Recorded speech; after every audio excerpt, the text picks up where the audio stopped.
Muito antes de que o mundo conhecesse o poder das legiões e a glória dos Césares, antes de que todas as estradas levassem a Roma, a Península Itálica era um mundo em si mesma.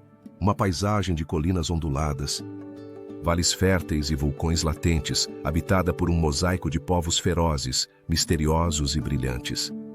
Esta não é a história de Roma, mas a da terra que a viu nascer. Uma viagem às origens, às civilizações esquecidas cujo legado se tornou a base sobre a qual se construiria o império mais grandioso da história. No limiar do primeiro milênio antes de Cristo, a Itália era um cruzamento. Enquanto as grandes civilizações da Grécia floresciam do outro lado do mar, a península era um caldeirão de culturas autóctones.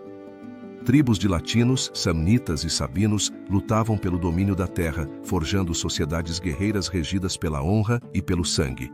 Ao mesmo tempo, as costas do sul eram colonizadas por comerciantes gregos e fenícios, que traziam consigo não apenas mercadorias exóticas, mas também novas ideias, novos deuses e novas formas de fazer a guerra. Mas entre todos esses povos, um se destacou com um poder e uma sofisticação que ainda hoje nos intrigam. Os etruscos. Provenientes da enigmática região da Toscana, os etruscos são um dos grandes mistérios da antiguidade. Sua origem é um debate que dura séculos. Eram nativos da Itália ou chegaram de terras distantes do Oriente? O que sabemos é que, por volta do século VI a.C., haviam forjado uma civilização próspera e poderosa. Organizados em uma liga de cidades-estado, eram mestres da metalurgia, engenheiros hidráulicos e marinheiros audaciosos que rivalizavam com gregos e cartagineses pelo controle do Mediterrâneo. Seu legado é tão fascinante quanto esquivo. Sua língua, escrita em um alfabeto derivado do grego, ainda não foi completamente decifrada, deixando suas crenças e sua história envoltas em um véu de mistério. No entanto, suas tumbas nos falam. As necrópolis etruscas são cidades dos mortos, adornadas com frescos vibrantes que celebram a vida, banquetes, música, danças e jogos. Essas pinturas não apenas revelam uma cultura que amava os prazeres terrenos, mas também uma profunda obsessão com o além. Que segredos sobre a alma e a eternidade se escondem nessas paredes subterrâneas? A influência etrusca se espalhou por grande parte da Itália, deixando uma marca indelével. Foram eles quem ensinaram aos povos itálicos as artes da adivinhação, do planejamento urbano e da construção de arcos e aquedutos. Seus reis, como a dinastia dos Tarquinos, chegariam a governar uma pequena e pantanosa aldeia de pastores às margens do rio Tibre. Uma cidade destinada à grandeza, Roma. Mas a relação entre os etruscos e os povos itálicos não era de simples domínio. Era uma complexa dança de guerra, comércio e assimilação cultural. Os latinos, os sabinos e os samnitas eram povos orgulhosos e belicosos. Os conflitos pelo controle da terra eram constantes e brutais. Nesse ambiente implacável, a sobrevivência dependia da astúcia militar e da capacidade de forjar alianças. Foi nesse caldeirão de violência e diplomacia que uma dessas tribos latinas, os romanos, começou a absorver as lições de seus vizinhos e rivais, aprendendo a lutar como os samnitas e a construir como os etruscos. As consequências desse encontro de civilizações foram monumentais. Quando o poder etrusco começou a declinar, um vazio se abriu no centro da Itália. Foi então que aquela pequena cidade, Roma, que havia aprendido tanto de seus senhores e vizinhos, se levantou para reivindicar seu próprio destino. A cultura etrusca, embora finalmente absorvida e eclipsada pela romana, nunca desapareceu completamente. Seus deuses, seus rituais e sua simbologia sobreviveram, ocultos no coração da religião e da política de seu conquistador. Assim, nos alvoreceres da história romana, nos deparamos com uma pergunta fundamental. Quanto da alma de Roma foi verdadeiramente romana, e quanto foi uma herança dos povos que a precederam? A história da Itália não é um simples relato da vitória de uma civilização sobre outras, mas uma complexa saga de fusão, conflito e transformação. Enquanto as sombras dos etruscos se dissipam, o cenário está pronto para o surgimento de um mito. No próximo capítulo, exploraremos a lendária fundação de Roma. Uma história de deuses, lobos e fratricídio que não apenas daria origem a uma cidade, mas definiria o caráter implacável de um império destinado a governar o mundo. Se você está gostando do vídeo, deixe o seu like e se inscreva no canal para ver mais conteúdo. A diversidade cultural da península deu origem a um dos relatos mais notáveis da história antiga, a fundação de Roma. No século VIII a.C., a Itália era um mosaico de culturas. Entre elas, os etruscos e os povos itálicos coexistiam, mas ainda não havia surgido um poder que unificasse a região. Esse contexto de diversidade e rivalidade seria o caldo de cultivo para a história que se aproximava. Envolta em lendas e mitos, o ambiente em que se gestou Roma era de conflito. As tribos latinas, entre as quais se encontrava o povo que daria origem à cidade, habitavam a região do Lácio. No entanto, a intervenção dos etruscos, que já haviam estabelecido um domínio no norte, complicou as dinâmicas de poder. Nesse entorno, duas figuras lendárias emergem do mito, Rômulo e Remo. Segundo a tradição, esses gêmeos foram concebidos pela Vestal, reia Sílvia, filha do rei Numiotor de Alba Longa. Seu tio, Amúlio, temeroso de que reclamassem o trono, ordenou que fossem jogados no rio Tibre. O destino quis que os pequenos sobrevivessem, resguardados por uma loba, símbolo da cidade que nasceria. Debate-se quais mistérios se ocultam por trás dessa narrativa, e se o relato da loba é um eco de antigas crenças sobre a natureza. A lenda conta que, resgatados por um pastor chamado Faustulo, Rômulo e Remo foram criados para um destino grandioso. À medida que cresciam, a história de suas origens se tornou um símbolo de resistência. Ao chegarem à idade adulta, os irmãos decidiram reivindicar o trono. Em um confronto com seu tio Amúlio, conseguiram restaurar seu avô e tomar a decisão de fundar uma nova cidade. A escolha do local foi crucial. O Palatino, uma das 7 colinas, oferecia uma posição estratégica. No entanto, a relação entre os irmãos se tornou uma tragédia. Em um conflito, Rômulo e Remo se enfrentaram pela liderança. Rômulo, após um confronto que deixou seu irmão morto, proclamou a fundação de Roma no ano 753 a.C. A cidade se ergueu em um ato de sangue e ambição. Assim, Roma começou como um pequeno assentamento, um refúgio para aqueles que buscavam escapar da guerra. No entanto, esse início modesto foi o ponto de partida de uma transformação monumental. Sob a liderança de Rômulo, os primeiros romanos estabeleceram um sistema social e político que lançaria as bases de seu futuro. A criação de instituições como o Senado e a formação de um exército eram passos necessários. Com a chegada de novos colonos, Roma começou a florescer. As decisões de Rômulo e seus sucessores foram cruciais. A incorporação dos Sabinos, um povo vizinho, através do rapto das Sabinas, marcou um marco. Esse ato, embora brutal, foi uma tentativa de assegurar a continuidade da população. É pertinente analisar se esse episódio revelou a natureza da violência inerente à expansão. A história de Roma estava destinada a ser uma de conquistas e conflitos. À medida que Roma crescia, também crescia sua influência. O pequeno assentamento foi se transformando em um centro de comércio e cultura. A localização estratégica de Roma, na interseção de importantes rotas, lhe conferiu uma vantagem. Com o tempo, a cidade passou de um refúgio a um ator influente. No entanto, essa ascensão não esteve isenta de desafios. A rivalidade com outros povos, como os etruscos, logo se tornou uma constante. A evolução de Roma como cidade próspera não foi apenas resultado de sua estratégia militar, mas também de sua capacidade de integrar diversas culturas. O intercâmbio cultural com os etruscos foi fundamental para o desenvolvimento da arquitetura e da religião. As influências etruscas podem ser observadas na construção de templos e na criação de um sistema político mais complexo. Debate-se até que ponto a identidade romana foi forjada a partir da assimilação. No coração dessa história de crescimento reside uma questão: como conseguiu Roma, um pequeno assentamento, tornar-se a capital de um vasto império? A resposta reside na combinação de fatores sociais, políticos e culturais. O legado de Rômulo e Remo se faz sentir ainda hoje. No entanto, sua fundação também nos convida a refletir sobre a natureza do poder e da violência. À medida que a cidade crescia, os desafios se multiplicavam e as decisões de seus líderes definiriam o destino de toda a península. Neste capítulo, desenterramos as camadas de mito e realidade. No entanto, a história não se detém. A transformação de Roma de um pequeno assentamento a uma cidade-estado encontra-se à beira de uma nova era.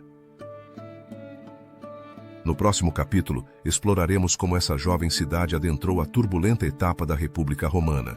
Analisaremos quais segredos aguardam e como moldarão o futuro dessa emblemática civilização. A fundação lendária de Roma marcou o início de uma saga que se transformaria em uma questão política e social de grande magnitude. À medida que a cidade crescia em poder, o tecido de sua governança começava a se entrelaçar em torno de um novo conceito: a República. Essa mudança não foi apenas uma reviravolta na estrutura política. Foi uma manifestação de uma era que ressoaria através dos séculos, moldando não apenas a Itália, mas o mundo. A República Romana emergiu em um contexto de tensões. Após a queda da monarquia em 509 a.C., os romanos enfrentavam uma realidade incerta. A opressão dos reis havia deixado cicatrizes. Os cidadãos clamavam por um sistema que refletisse suas aspirações. A elite patrícia, temerosa de perder seu domínio, idealizou uma estrutura que, embora projetada para o equilíbrio, também estava destinada a se tornar um campo de batalha. O novo sistema político se baseava em duas instituições fundamentais: o Senado, que representava os patrícios, e os comícios, onde os plebeus podiam expressar sua vontade. Embora esse equilíbrio parecesse promissor, logo surgiram figuras-chave que colocariam à prova a estabilidade da República. Um desses personagens foi Lúcio Júnior Bruto, o primeiro cônsul de Roma, que junto a seu colega Tarquínio Colatino enfrentou as consequências do passado. Bruto se tornou um símbolo da nova era, um homem que, ao derrubar o último rei, prometeu pôr fim à tirania. Debate-se se sua intenção era libertar o povo ou consolidar sua própria autoridade. Essa pergunta desliza pelos anais da história. À medida que a República se estabelecia, o conflito interno não tardou a surgir. A luta entre patrícios e plebeus se intensificou. Em 594 a.C., os plebeus, cansados de serem marginalizados, se retiraram ao Monte Sagrado em um ato de desobediência. Esse evento, conhecido como a secessão dos plebeus, forçou a elite a ceder e permitir a criação dos tribunos da plebe. No entanto, essa concessão não resolveu as tensões, mas lançou as bases para futuros conflitos. É pertinente analisar até onde cada lado estaria disposto a ir.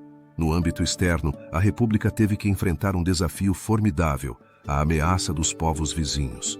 À medida que Roma expandia sua influência, os conflitos com os etruscos e os samnitas cresceram. A Guerra Samnita, que estourou em 543 a.C., foi um ponto de inflexão. A vitória romana não apenas consolidou seu poder na península, mas também revelou a brilhante capacidade militar de líderes como Públio Décio Múcio. Mas no fundo, a vitória trazia uma sombra de futuro incerto. Com cada conquista, a República se enredava em uma rede de alianças e rivalidades. As vitórias não vinham sem um custo. Os conflitos internos e externos começaram a se entrelaçar, criando um ciclo de violência. As reformas políticas, embora necessárias, não conseguiram satisfazer as ânsias de poder. A pobreza e a desigualdade aumentaram, e com isso, o descontentamento popular. As vozes dos plebeus ressoavam cada vez mais alto. Debate-se se a República poderia se sustentar diante de suas próprias contradições. Ao chegar ao final do século IV a.C., o legado da República estava em uma encruzilhada. A luta pelo poder havia definido sua existência. A instabilidade política e as ameaças externas marcaram um período de incerteza.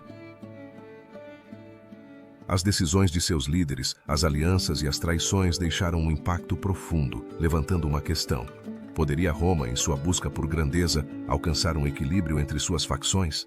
As repercussões desses eventos reverberariam, deixando perguntas sem resposta. À medida que a República enfrentava seus desafios, a ambição de expansão se tornava um imperativo. Debate-se se essa ambição levaria Roma à sua grandeza ou seria sua perdição. A resposta se desvanecia na história, enquanto os olhares se voltavam para o horizonte. Assim, a questão da República Romana adentra o seguinte capítulo, onde a expansão territorial e as guerras púnicas marcariam o destino da cidade. É pertinente analisar que segredos aguardavam no Mediterrâneo e como influenciariam o legado que Roma deixaria. A história da Itália apenas começava a se desdobrar. A criação da República se transformou em uma questão territorial que marcaria a história da Península Itálica. No século III a.C., Roma, ainda sob o sistema republicano, encontrava-se em um ponto de inflexão. A ambição de expansão se entrelaçava com a necessidade de assegurar suas fronteiras, enquanto a ameaça de potências rivais como Cartago pairava sobre o Mediterrâneo. Este período carregado de conflitos se tornaria o cenário das guerras púnicas, batalhas que não apenas definiriam o destino de Roma, mas também deixariam uma marca no mundo antigo. As tensões entre Roma e Cartago, uma cidade-estado na atual Tunísia, surgiram da competição pelo controle do comércio. Cartago, com sua formidável frota, representava uma ameaça direta. À medida que Roma começava a consolidar seu poder, as repercussões de suas conquistas ressoavam nas costas africanas, provocando uma reação que logo estouraria em conflito. Os personagens-chave nesta narrativa são, por um lado, os cônsules romanos, como Públio Cornélio Escipião e Caio Lélio, que levariam Roma à vitória. Por outro lado, Aníbal Barca, o general cartaginês, se tornaria um símbolo da resistência, conhecido por sua engenhosa travessia dos Alpes com elefantes de guerra. As decisões desses líderes seriam determinantes. A primeira das guerras púnicas começou em 264 a.C. e se estendeu até 241. Foi uma luta pelo controle da Sicília, uma ilha vital. As batalhas navais, em particular a das Ilhas Egadas, marcaram o fim deste conflito, resultando em uma vitória romana que levou Cartago a ceder a Sicília. Este triunfo não apenas ampliou o território de Roma, mas também lançou as bases para uma era de expansão. No entanto, a vitória de Roma não foi sem custo. A guerra deixou destruição e um crescente ressentimento. A economia de Roma, embora fortalecida, enfrentou tensões internas. A crescente desigualdade social se tornou uma constante que ressoaria nas lutas políticas. As decisões tomadas teriam consequências duradouras. A Segunda Guerra Púnica estourou em 218 a.C. e Aníbal, decidido a vingar a derrota, realizou uma das campanhas mais audaciosas. Sua famosa travessia dos Alpes é um testemunho da engenhosidade cartaginesa. No entanto, apesar de suas vitórias iniciais em batalhas como a de Canas, onde infligiu uma das derrotas mais devastadoras às legiões romanas, Aníbal não conseguiu capitalizar seu sucesso. A falta de apoio logístico limitou sua capacidade. Enquanto Aníbal lutava, Roma, sob a direção de Escipião, começava a reverter a situação. Em 202 a.C., a Batalha de Zama marcou um ponto de inflexão. A estratégia de Escipião resultou na derrota definitiva de Aníbal. Com este triunfo, Roma não apenas consolidou seu domínio, mas também se estabeleceu como a principal potência do Mediterrâneo, forçando Cartago a aceitar um tratado que despojaria a cidade de seu império. As consequências dessas guerras foram profundas. Roma emergiu não apenas como uma potência militar, mas como um modelo de governo. No entanto, a guerra também deixou conflitos internos. As tensões entre as classes sociais se intensificaram. Debate-se como uma cidade que se havia expandido com tanto fervor poderia lidar com as crescentes dissidências internas. A questão que paira sobre este capítulo é se a vitória de Roma foi um triunfo absoluto ou se semeou as sementes de sua própria decadência. As guerras púnicas, embora decisivas, também revelaram as fissuras em uma república que lutava para manter sua identidade. À medida que as consequências dos conflitos se dissipavam, a República Romana se encontrava em um precipício, enfrentando não apenas a consolidação de seu poder, mas também a crise que ameaçava minar seus fundamentos. Neste contexto, a história de Roma avançaria para o próximo capítulo, onde os desafios internos levariam a uma mudança inevitável. A crise da República estava à espreita. A expansão romana transbordou as fronteiras da República, mergulhando Roma em um abismo de tensões sociais e políticas que transformariam sua estrutura. À medida que a República Romana se expandia, sua glória era ofuscada pela discórdia interna. As repercussões das vitórias militares ressoavam entre os cidadãos, mas sob essa superfície, um tumulto de descontentamento começava a se formar. Contexto histórico. No século II a.C., Roma havia alcançado um nível de poder sem precedentes. A República se tornara o dominador indiscutível do Mediterrâneo. No entanto, essa expansão trouxe um profundo e complexo processo de transformação. Enquanto as elites patrícias acumulavam riqueza, a classe plebeia se via presa em uma espiral de pobreza. Os veteranos de guerra retornavam para casa enfrentando terras devastadas, o que gerava um caldo de cultivo para o descontentamento. O sistema político, projetado em um tempo de equilíbrio, começava a mostrar sinais de fadiga. As tensões entre os patrícios e os plebeus tornavam-se uma questão que desafiava a estabilidade. As reformas agrárias propostas por figuras como Tibério Graco, que buscavam redistribuir a terra, encontravam a feroz resistência da classe privilegiada. Assim, a luta pelo poder se tornava um jogo de alto risco, onde as decisões de alguns poucos podiam alterar o destino de milhares. Personagens e decisões. Chave. Entre os principais atores estavam Tibério e Caio Graco, irmãos que se tornariam símbolos da luta por justiça social. Tibério, em 1133 a.C., ousou desafiar o status quo ao propor a Lei Semprônia Agrária. No entanto, sua tentativa de reforma foi percebida como uma ameaça pelos poderosos, e seu assassinato em 1133 a.C. marcou o início de um período de violência. Seu irmão Caio, decidido a continuar o legado, também se aventurou nas águas turbulentas da política. Suas propostas, que incluíam a criação de colônias e a implementação de um sistema de grãos gratuitos, desencadearam uma onda de oposição.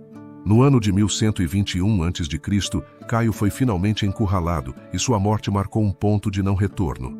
A violência política havia se institucionalizado. Desenvolvimento dos eventos. Ao longo do século II a.C., a situação tornou-se mais precária. A guerra social, que ocorreu entre 91 e 88 a.C., estourou como resultado das tensões entre Roma e seus aliados itálicos, que buscavam obter os mesmos direitos. Este conflito não apenas revelou a fragilidade da República, mas também expôs as fissuras no sistema. As legiões, que antes eram símbolo de glória, tornaram-se um instrumento de poder para generais ambiciosos como Mário e Sila. A figura de Mário emergiu como um líder carismático. Sua reforma do exército, que permitiu o recrutamento de soldados entre os sem-terras, transformou as legiões em uma força leal a seus generais e não ao Estado. Assim, os exércitos tornaram-se ferramentas de ambição pessoal. A batalha das armas tornava-se política e o autoritarismo começava a surgir. As lutas de poder entre Mário e Sila culminaram em uma guerra civil, onde os leais a cada um enfrentaram-se em um conflito que deixou a República dividida.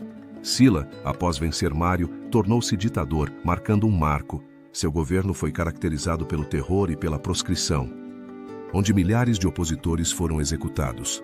A República, que havia sido um símbolo de participação, encontrava-se nas mãos de um único homem. Consequências imediatas. As decisões dos Graco, Mário e Sila não apenas alteraram o curso da história, mas também lançaram as bases para uma nova era de instabilidade. A desconfiança erodiu a confiança no Senado. A acumulação de poder nas mãos de generais ambiciosos começaria a transformar o tecido político, criando um ambiente onde as lealdades pessoais superavam as institucionais.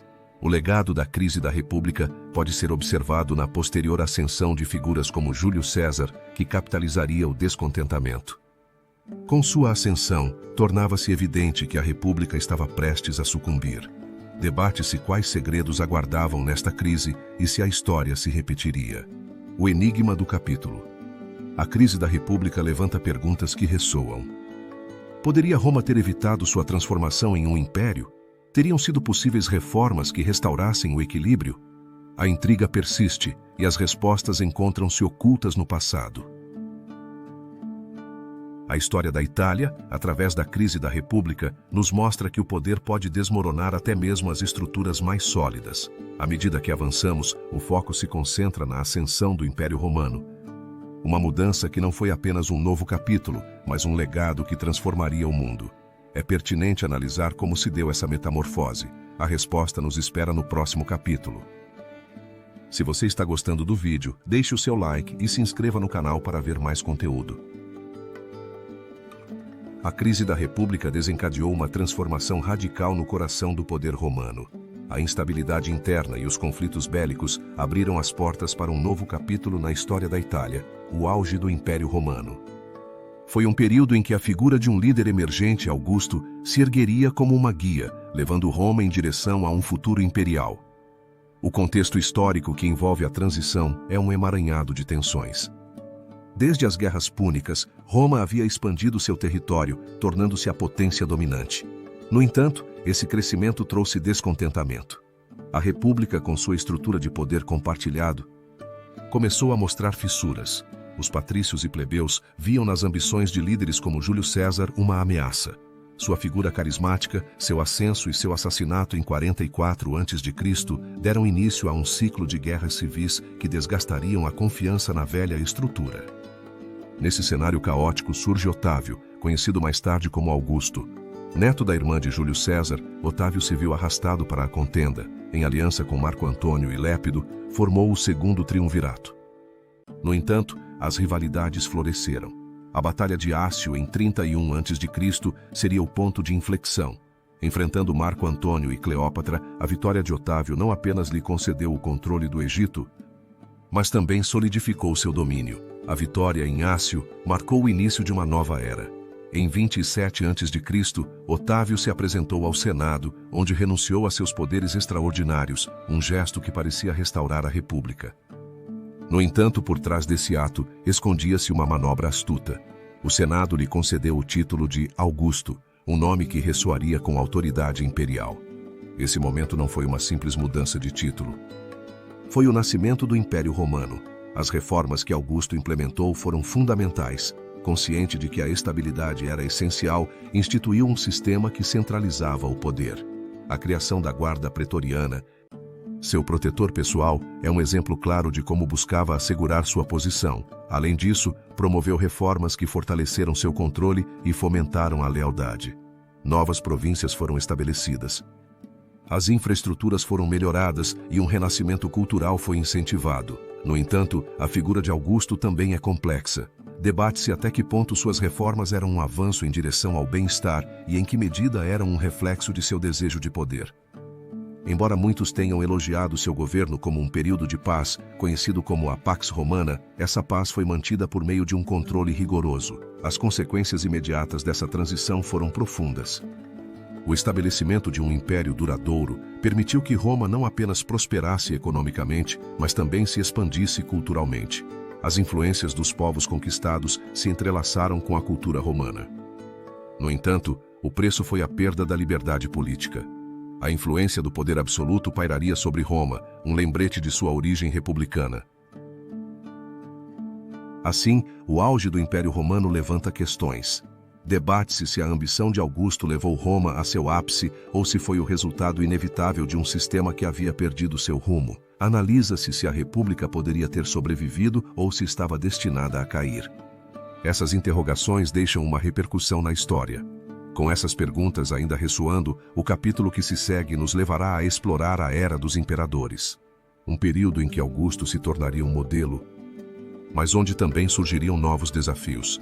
É pertinente analisar que legado deixariam os sucessores de Augusto em seu afã de manter a paz. A resposta se encontra nas páginas da história. A Pax Romana deu lugar a uma era de transformação que marcaria o destino de Roma. A Era dos Imperadores, um período que abrange desde os Júlio Cláudios até os Severos, se apresenta como uma questão cheia de complexidades, onde a glória e a decadência coexistem. No coração deste capítulo, desvendaremos os fios de poder, ambição e traição que definiram o Império. O contexto histórico em que se desenvolve esta era é crucial. Após a consolidação do poder sob Augusto, a política romana se tornou um emaranhado de intrigas, onde o imperador se erguia como um símbolo de estabilidade, mas também como um alvo de rivalidades. A Pax Romana trouxe um respiro, mas as tensões sociais e a corrupção não tardariam a aparecer. Os cidadãos, presos entre o esplendor e a crescente desigualdade, começaram a questionar o custo dessa prosperidade. Nesse contexto, os personagens-chave emergem com força. Augusto, o arquiteto da nova ordem, não apenas restaurou a aparência da República, mas também lançou as bases para um sistema centralizado. Seu sucessor, Tibério, embora um administrador astuto, se viu preso na paranoia, o que levou a um governo marcado pela repressão. A traição espreitava e a figura de Calígula, com sua extravagância, se tornou um símbolo do desvario do poder absoluto. A história do Júlio Cláudio se desenrola em uma paisagem de excessos. Cláudio, o imperador hesitante, conseguiu expandir o império, enquanto sua esposa, Agripina, tecia intrigas, assegurando a ascensão de seu filho Nero. Este último, inicialmente visto como promissor, logo se mergulhou em sua própria ambição, levando o império à decadência. À medida que avançamos, a chegada dos Flávios traz um novo enfoque. Vespasiano, após a Guerra Civil, se propõe a restaurar a confiança, mas não sem enfrentar a resistência dos senadores. A construção do Coliseu, um símbolo da grandeza romana, é uma manifestação da magnificência e dos excessos de um império. No entanto, a opulência não pode apagar o descontentamento. O desenvolvimento dos eventos neste período é caracterizado por uma sucessão de imperadores que, em sua luta para consolidar o poder, muitas vezes se tornam seus próprios inimigos. A dinastia dos Antoninos, com figuras como Trajano e Adriano, oferece um respiro. Trajano, conhecido por sua política de expansão, leva o império à sua máxima extensão. No entanto, a insatisfação persiste, e o legado desses imperadores é uma espada de dois gumes. As consequências imediatas são profundas. A consolidação do poder imperial traz uma administração mais eficiente, mas também um distanciamento do povo. A figura do imperador se torna um símbolo de divindade, gerando um culto à personalidade. Ao mesmo tempo, as tensões entre o Senado e o imperador se intensificam, criando um ciclo de violência. Debate-se se o poder imperial foi um presente ou uma maldição. A questão do capítulo paira sobre nós. Como é possível que um império que alcançou tais alturas pudesse, ao mesmo tempo, ser o cenário de tanta corrupção? À medida que a história avança em direção à dinastia dos Severos, o descontentamento se eleva, preparando o terreno para uma nova era de crise. Neste ponto, é inevitável perguntar como a romanização da Itália será afetada pelas mudanças que estão por vir. A era dos imperadores, embora marcada pela grandeza, também é um lembrete das fragilidades humanas. É pertinente analisar quais segredos aguardavam nas profundezas de Roma, prontos para serem revelados. A consolidação do poder imperial foi uma época em que a República Romana começava a afirmar sua influência. As lutas internas e externas não apenas moldaram sua estrutura política, mas também semearam as sementes de uma transformação cultural. A romanização da Itália se desenrolava como um vasto processo em que diversas culturas e tradições se entrelaçavam, sob a influência de um império que prometia estabilidade. O contexto histórico desse fenômeno não pode ser compreendido sem considerar a fragmentação da Península Itálica antes da chegada de Roma. As comunidades etruscas e os povos itálicos viviam em um mosaico de rivalidades. A cultura etrusca, por exemplo, com sua arte sofisticada, havia se estabelecido como um centro de civilização. No entanto, à medida que Roma florescia, começava um processo de absorção cultural. Os líderes romanos, conscientes da necessidade de unificação, tomaram decisões estratégicas. A figura de Caio Júlio César, embora surja mais tarde, já se gestava na consciência coletiva. Sua ambição de expandir o território seria fundamental. No entanto, foi o Senado romano quem adotou políticas que favoreciam a assimilação. A concessão do direito de cidadania a certos grupos não romanos foi um gesto que abriria as portas a uma maior integração. O desenvolvimento dos eventos que levaram à romanização pode ser dividido em várias etapas. Em primeiro lugar, a construção de infraestruturas como estradas e aquedutos não apenas facilitou o comércio, mas também serviu como símbolo do poder romano. As estradas, em particular, se tornaram artérias que conectavam as diversas regiões, permitindo a circulação não apenas de bens, mas também de ideias. A famosa frase "todos os caminhos levam a Roma" reflete a centralidade da cidade. À medida que Roma se expandia, também o fazia sua influência cultural. A língua latina começou a se impor como o idioma da administração, despojando as línguas locais de sua preeminência. Essa mudança não foi imediata. As tradições locais, embora ameaçadas, não desapareceram. Muitas se adaptaram e se fundiram com as práticas romanas, criando um rico sincretismo. Debate-se como as comunidades itálicas se sentiram diante dessa transformação e se a aceitaram ou a viram como uma ameaça. As consequências imediatas da romanização foram profundas. A arte e a arquitetura romanas começaram a florescer, com a construção de templos e fóruns que não apenas refletiam o poder do império, mas também ofereciam às localidades um senso de pertencimento. Ao mesmo tempo, o sistema de leis romanas foi sendo implementado, assentando as bases para uma administração mais eficiente. No entanto, essa unificação teve um custo: a perda da diversidade cultural e a possível resistência das comunidades. A questão que paira sobre a romanização da Itália é a seguinte: foi esse processo de assimilação uma verdadeira unificação ou uma forma de dominação que buscava apagar as identidades locais? Enquanto as cidades floresciam sob a égide romana, as culturas ancestrais começaram a desvanecer. É pertinente analisar que segredos aguardavam nessa transformação. A romanização da Itália não foi apenas um fenômeno político. Foi um complexo entrelaçado de identidades em conflito. A história dessa época nos convida a refletir sobre as dinâmicas do poder. À medida que nos aprofundamos no próximo capítulo, descobriremos como essa romanização foi ameaçada pela crise do século III, um período que colocaria à prova a essência do Império. Analisaremos se o Império Romano seria capaz de manter sua coesão. A romanização da Itália se transformou em um fenômeno que abalaria os alicerces do Império Romano. O século III depois de Cristo se apresenta como um período sombrio, marcado por um ciclo de instabilidade política e econômica que colocaria em xeque uma das civilizações mais poderosas. Nesse contexto, a decadência ressoaria em cada canto do vasto império, desde as margens do Tibre até as fronteiras do Danúbio e do Reno. No limiar dessa crise, o Império Romano desfrutava de um período de expansão. No entanto, as tensões internas e a pressão das invasões externas começaram a criar um caldo de cultivo para o caos. Em uma época em que a liderança era essencial, a figura do imperador passou a ser um símbolo de instabilidade. Desde o ano 235 d.C., conhecido como o Ano dos Seis Imperadores, a sucessão imperial se tornou um jogo de ambição e traição. Debate-se como Roma, um império forjado na disciplina, se tornou um campo de batalha pelo poder. Os personagens que marcaram essa época foram variados. Entre eles, o imperador Maximino, um general de origem humilde, ascendeu ao trono em meio a um clima de violência. Seu reinado, que se estendeu de 235 até 238, se caracterizou por um governo autocrático e pela brutalidade em relação a seus oponentes. Maximino se tornou uma figura temida. Debate-se se sua agressividade foi a causa da decomposição ou um reflexo da desintegração já em curso. À medida que o século avançava, os impérios vizinhos também se agigantavam. Os germânicos e outros povos começaram a pressionar as fronteiras. A falta de recursos e a desconfiança em relação ao exército levaram a uma série de derrotas. Em 251, a Batalha de Abrito se tornou um desastre, resultando na morte do imperador Décio. Esse evento não foi apenas um golpe militar, foi um símbolo do colapso do controle romano. Os problemas econômicos também se intensificaram. As incursões bárbaras e a corrupção levaram a uma diminuição da produção agrícola, desencadeando uma grave crise alimentar. A inflação disparou e o sistema monetário desmoronou.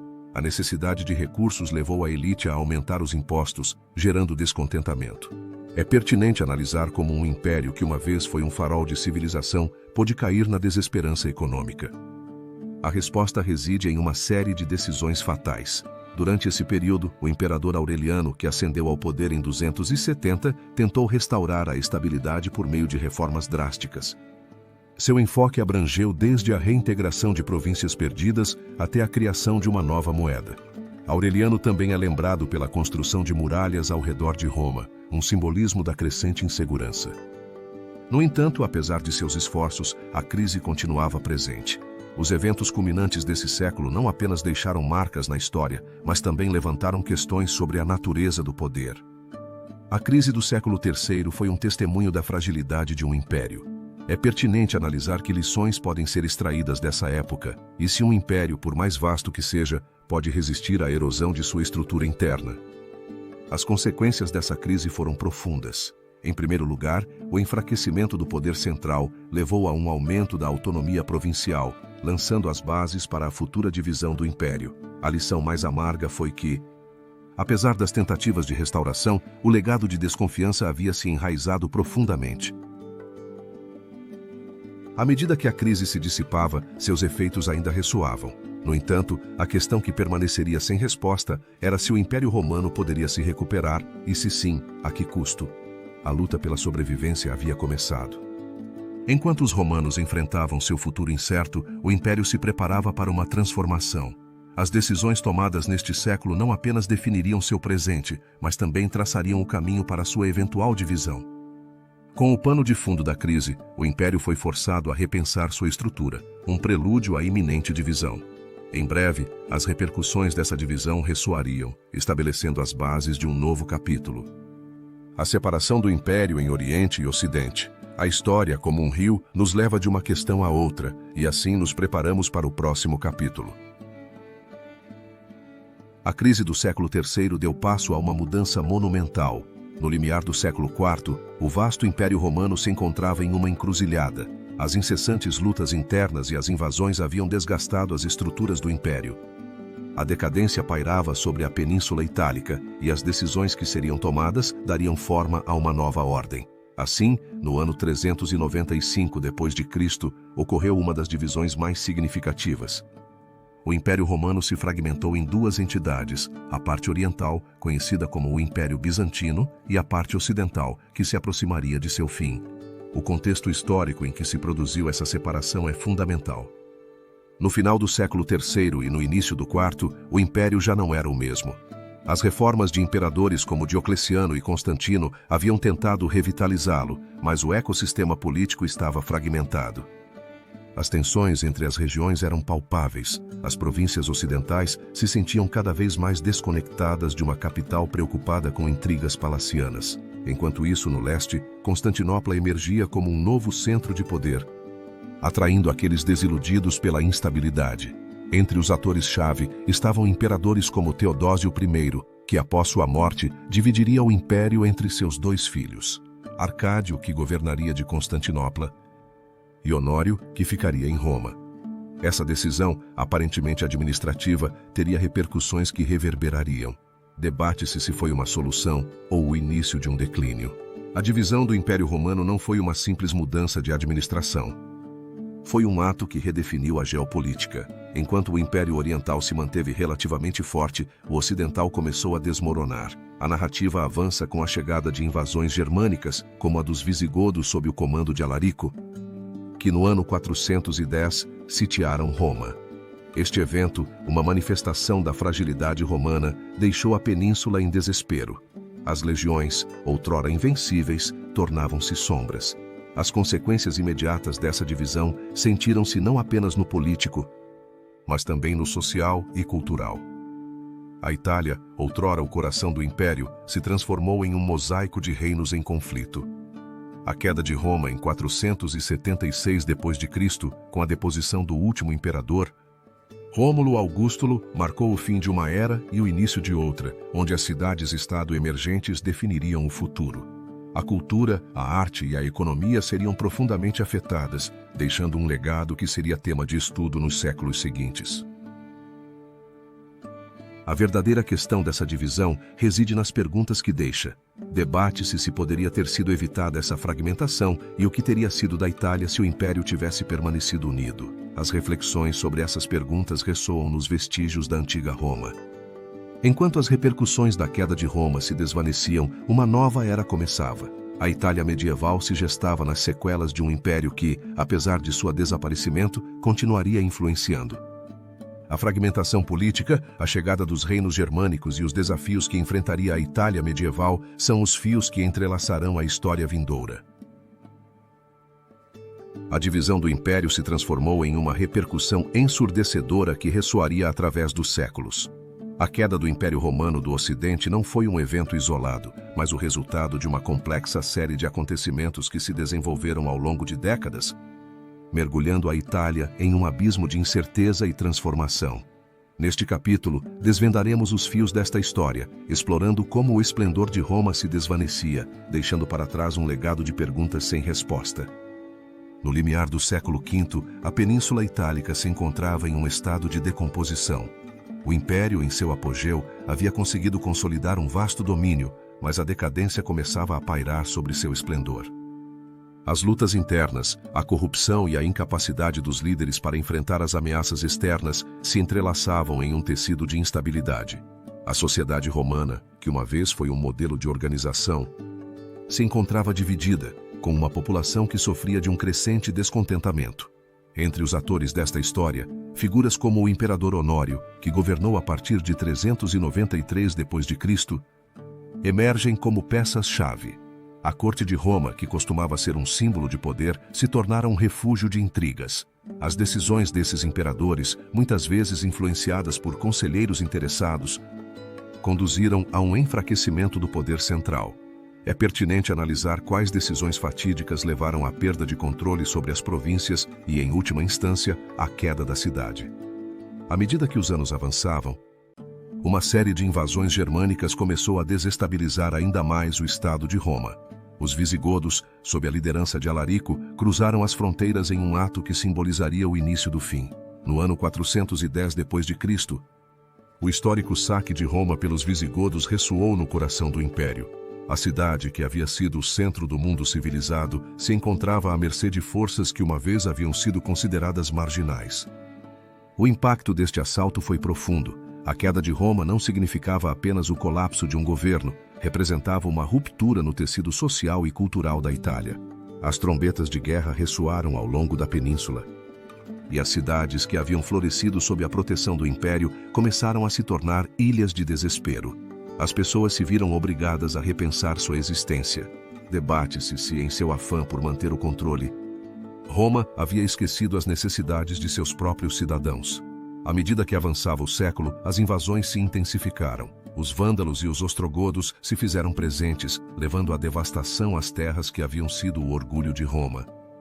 Em 455, o saque de Roma pelos vândalos deixou a cidade em ruínas.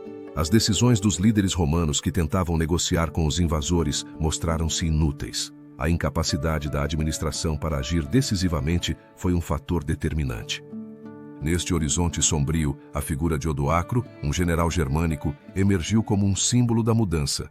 Em 476, derrubou o último imperador, Rômulo Augustulo, marcando um marco que muitos historiadores consideram o fim do Império Romano do Ocidente.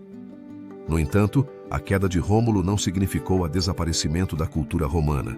A Itália, embora dilacerada, continuaria a ser um crisol de culturas. As consequências imediatas da queda de Roma foram devastadoras. A península se fragmentou em pequenos reinos. A economia, que havia dependido do comércio, se tambaleou, levando a um retrocesso na vida urbana. As estruturas administrativas romanas se desmoronaram, deixando um vazio que seria preenchido por novos poderes. Mas a verdadeira questão que paira sobre esta história é como um império tão vasto pôde cair em ruína. Debate-se se foi o resultado de decisões erradas, corrupção interna ou forças mais profundas em jogo. A queda de Roma não foi apenas um colapso político, mas uma mudança de era, um momento em que o passado começou a se desvanecer, deixando perguntas sobre a identidade da Itália. Enquanto contemplamos a Roma caída, nos encontramos à beira de uma nova era. A Itália medieval se aproxima, um período caracterizado pela fragmentação. A cada passo vislumbramos como as sementes da história são semeadas no solo da mudança. É pertinente analisar que novas forças emergem e que legado deixarão os reinos germânicos. A história avança e a próxima etapa promete ser tão intrigante quanto a queda em si. A queda de Roma abriu as portas para um período de fragmentação que definiria a história da Itália durante a Idade Média. O colapso do Império Romano do Ocidente em 476 d.C. deixou um vazio de poder que os reinos germânicos se apressaram a preencher. A península se tornou um mosaico de pequenos estados, cada um lutando por sua sobrevivência. Em meio a essa desordem, as antigas cidades romanas, uma vez centros de cultura, começaram a escurecer sob as invasões e a instabilidade. A fragmentação política da Itália durante a Idade Média se caracterizou pela dissolução da autoridade central, um fato que deixou os territórios à mercê de poderes externos e senhores feudais. Com o colapso de Roma, tribos germânicas como os ostrogodos e os lombardos emergiram como os novos soberanos, estabelecendo reinos que, embora temporários, marcariam profundamente a identidade italiana. É pertinente analisar quem eram esses novos governantes e quais eram suas intenções. Os ostrogodos, sob a liderança de Teodorico o Grande, conseguiram unificar grande parte da Itália no final do século V. Seu reinado se caracterizou por uma tentativa de manter a cultura romana, o que lhes permitiu desfrutar de relativa estabilidade. No entanto, a morte de Teodorico em 526 marcou o início da fragmentação mais uma vez. As lutas internas debilitavam seu legado e conduziram à invasão dos bizantinos, que, sob o comando de Justiniano, buscariam reconquistar o antigo território. O conflito entre os ostrogodos e o Império Bizantino não foi apenas militar, mas também um choque de civilizações. Os bizantinos, defensores da cultura greco-romana, se depararam com um mundo que havia começado a adotar costumes germânicos. A guerra, que eclodiu em 535, foi devastadora. As campanhas de Belisário, o general bizantino, levaram à captura de cidades como Roma e Ravenna, mas a um alto preço. A península, já debilitada, ficou marcada pelo sofrimento. É pertinente analisar que legado restaria dessa guerra. Com o passar do tempo, o domínio bizantino também seria ameaçado pelo avanço dos lombardos, uma tribo germânica que se estabeleceu no norte no século VI. Essa nova onda de invasões levou à criação do Reino Lombardo. Os lombardos, embora menos interessados em manter as estruturas romanas, adotariam seu legado, estabelecendo um sistema feudal que fragmentaria ainda mais o território. As antigas províncias se tornaram ducados, cada um governado por nobres. Entre as sombras dessa fragmentação, surgiram figuras-chave. Um deles foi o Duque de Benevento, que desempenhou um papel crucial. À medida que o poder lombardo se consolidava, a influência bizantina se desvanecia. No entanto, a Igreja Católica, cada vez mais poderosa, se tornaria um ator fundamental, buscando preservar a unidade da cristandade. O papel da Igreja não podia ser subestimado. Com o Papa em Roma, a influência do cristianismo se expandiu, oferecendo um sentido de coesão. A conversão dos povos germânicos não foi apenas um ato religioso, mas também uma estratégia política. Debate-se se isso foi suficiente para unir um país dividido. À medida que avançava o século VIII, o equilíbrio de poder continuava mudando. A chegada dos francos, liderados por Carlomagno, alteraria o cenário. No ano 774, Carlomagno derrotou os lombardos e se proclamou rei da Itália, unindo um vasto território. Esse acontecimento representou um novo capítulo, que, embora prometesse estabilidade, também levantava novas questões sobre a identidade. O legado de Carlomagno seria uma mistura de luzes e sombras. Por um lado, seu império trouxe um renascimento cultural, o renascimento carolíngio, que revitalizou as artes. Por outro, a centralização do poder semeou as sementes de futuras divisões. A fragmentação, longe de ser erradicada, se transformaria, dando lugar a uma nova era de lutas. A Itália medieval se apresenta como uma questão notável. Entre a luta dos reinos germânicos e o crescente poder da Igreja, teceram-se relações complexas. A pergunta persiste: poderia a Itália, mais uma vez, encontrar sua unidade ou estava destinada a permanecer dividida? A fragmentação da Itália durante a Idade Média é um reflexo de um país em constante mudança, onde o passado se entrelaça com um futuro incerto. À medida que a história avança, a península se prepara para um novo renascimento. O renascimento carolíngio, que ainda está no horizonte, promete ser um ponto de inflexão. É pertinente analisar se a Itália estava pronta para reescrever seu destino. A fragmentação da Itália se transformou em uma oportunidade inesperada.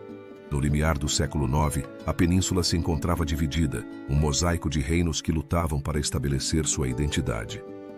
Em meio a essa confusão, um novo poder emergia, a dinastia carolíngia. Sob a liderança de Carlos Magno, o Império Carolíngio se estendeu pela Europa e sua influência logo se faria sentir no norte da Itália, onde seu renascimento cultural e político começava a ressoar. O contexto histórico desse renascimento se encontra em um período de decomposição da ordem romana, onde a autoridade central havia se dissolvido. As cidades-estado haviam se tornado pequenos feudos. No entanto, com a chegada de Carlos Magno no ano 800, após ser coroado imperador do Sacro Império Romano, abriu-se uma nova era. Sua visão era clara: restaurar a glória de Roma e unificar os povos, um objetivo que, apesar de suas ambições, enfrentaria obstáculos. Entre os personagens-chave dessa época, Carlos Magno se destaca por sua capacidade de consolidar o poder. Consciente de que a cultura era fundamental, empreendeu reformas que transformariam a vida intelectual. Promoveu o estudo das artes e da teologia, impulsionando o que hoje conhecemos como o Renascimento Carolíngio. Esse movimento não apenas buscava reviver o legado clássico, mas aspirava a criar uma nova identidade europeia. As decisões de Carlos Magno em relação à educação foram decisivas. Estabeleceu escolas em mosteiros e catedrais. Nessa busca por iluminar a Idade Média, figuras como Alcuino de York se tornaram seus conselheiros, levando o conhecimento das antigas tradições. Esse intercâmbio cultural não apenas enriqueceu as elites, mas também lançou as bases para uma mudança social. Desenvolvendo os eventos, o Renascimento Carolíngio se desdobrou no norte da Itália com um vigor notável. As cidades que haviam sido campos de batalha começaram a florescer como centros de aprendizado.